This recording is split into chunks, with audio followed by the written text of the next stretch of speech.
Hi everyone. I just want to check in, say what's up. I just got out of my hip hop class and I was really excited because we had a very, very good conversation and it actually left me really emotional. I actually left class and cried because we talked about the Trayvon Martin case. And I didn't realize how emotional I was going to get because I probably hadn't looked at all the facts.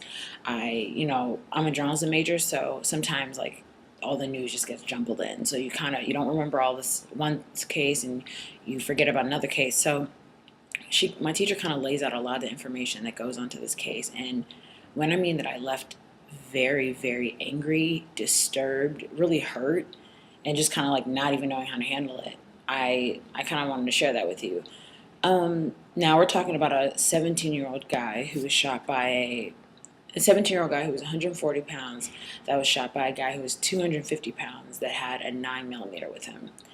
And he was able to claim self-defense because in the state of Florida, they have stand your ground law, which I'm not sure if you've heard about it, but basically it says like if you feel threatened, if somebody comes to your home, you're allowed to use self-defense, whatever that may be.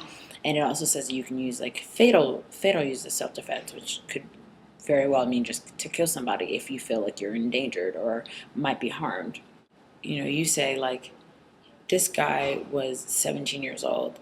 He was going into a grocery store in a neighborhood that his father lived in to get Skittles and iced tea. He died over some Skittles and iced tea, and that's absurd to me. He was unarmed. He had a cell phone. He called his friend and said, "This guy is chasing. This guy is, following me." And his friend instructed him to run, and he started running, and George Zimmerman came after him.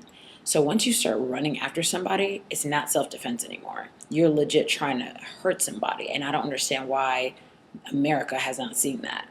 I appreciate all the people that have come out about this, and it's a very multicultural response. Everybody's come in and wanted to say something and is trying to help, but it's also extremely disturbing that it took all of that for this state of Florida to figure out that this might not be just a stand your ground type of case. You should have arrested him. And the fact to me is that he was able to leave the scene of the crime saying it was self-defense. You didn't even go to jail or go down to the station to explain yourself or whatever. You could explain it at the scene of the crime why this 17-year-old boy is sitting there dead. Another thing my teacher taught me today is that the guy, Trayvon, was left there for 24 hours before they notified his parents. And that kills me because you left this guy to sit there for 24 hours when his cell phone was on him and they didn't think it was necessary to call his parents. I don't understand. Like, you're going to see me getting a little frustrated, a little teary-eyed because it makes no sense. You know what I'm saying? Like, I have little brothers, I have a father, I have a best friend, all black males. And what am I supposed to think for them? Like, I mean, I literally am crying for them because this is what they have to deal with every day, being nervous to be suspicious. What does suspicious mean? I was watching CNN this morning, and this is kind of when I got the full story of it. Um, the correspondent said, this could be racial, this could be a racial profile, but wasn't George Hispanic? Wasn't the guy who shot him Hispanic? And I almost went crazy. Like, what does that have to do with anything? Racial divides are across the board. Her saying that is like saying that the only racial divides are between white and black, which is almost like, it's just ridiculous. Like, I don't even want to say there's a racial divide between white and black. I don't want to say that still exists, but it does. But I also don't want to say it stops there either. It's across the board. For a Hispanic man to have this prejudice against this 17-year-old black male is problematic in itself. I learned something really important today: the difference between race and racism. We're trying to say that this is a racism situation. It's not about that. It's more prejudice, and where does that prejudice stem from? Which, yes, it stems from racism, but it's not like, oh, it's a certain thought process that you have about certain races. And, there's a lot of people saying, like, why does this have to be a racial thing? Why does it have to be a racial thing? And I'm like, race comes into place when human beings come into place because we are racialized human beings. We all are different races. It doesn't mean that everybody's looking at it from a racism standpoint, which is unfair that people are trying to act like that's not a part of the situation. I apologize, but it is. And it sucks because how long are black males, how long are black people, but in specifically black males, going to have to deal with this situation?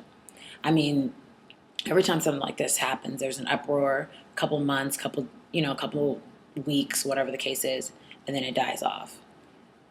Like, how many Trayvon Martins do we have to see happen before somebody realizes that this is an issue? And I'm sure we realize it. I'm sure we know about it. But what are we going to do about it? I have no idea. I can't tell you. Stuff like this made me want to do this video.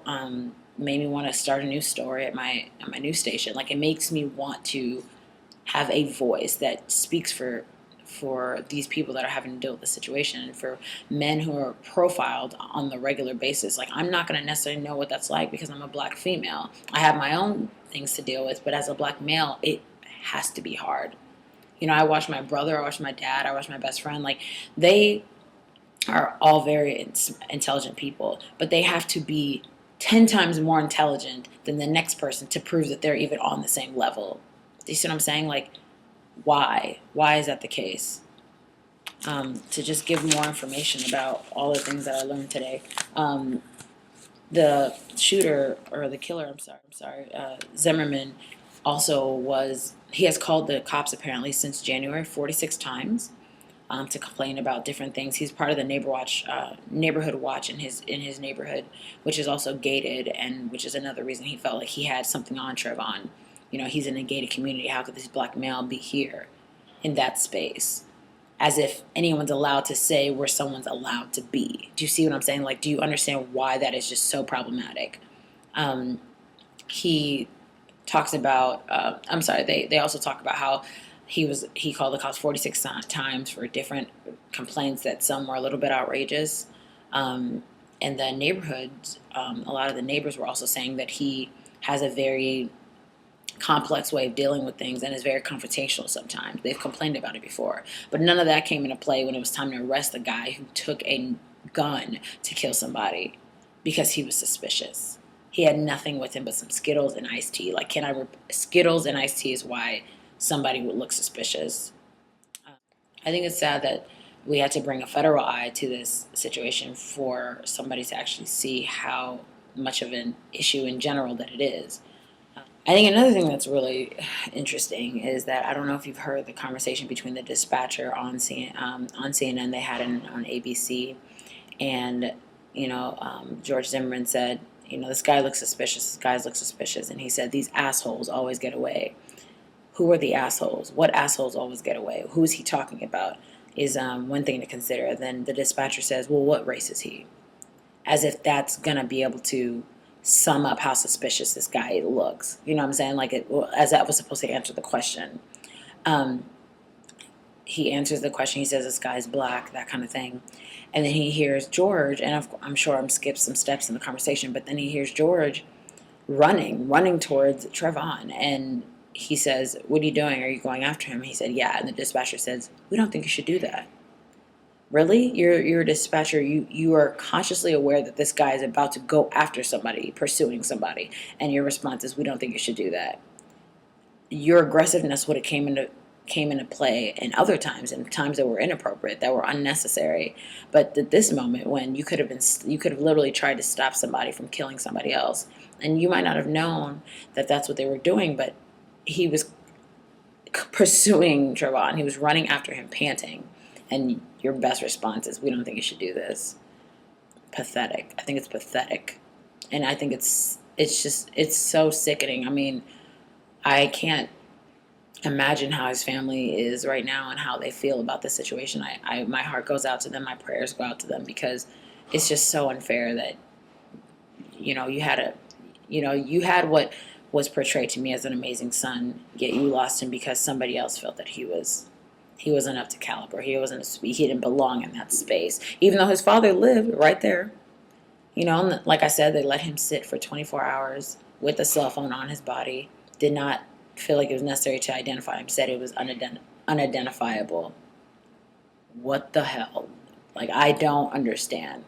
Again, with the law of stand your ground, what is that? I'm not saying it shouldn't be in place, but it's a dangerous rule to have.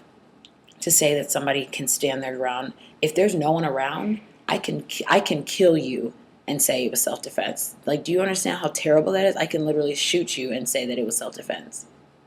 No one's gonna know.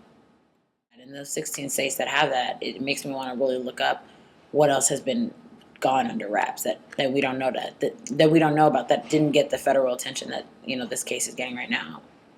I think I don't know how to respond to it. I don't know how to help. I'm not sure what to do, but I want to cry out to you guys and see what you think. And I want to cry out to all black men and say that I feel like I should be sorry, but I want to be proud. I'm going to say I'm proud because that's how I'm feeling. I'm proud of you. I'm proud of what you've become, who you are. I don't understand why everybody hasn't realized the concept. Black is beautiful. That's not just a t-shirt. That's a real thing. I'm proud of my brother. I'm proud of my dad. I'm proud of my best friend. I'm proud of all black men that I've ever encountered. Like, whatever people think about you, you keep doing you.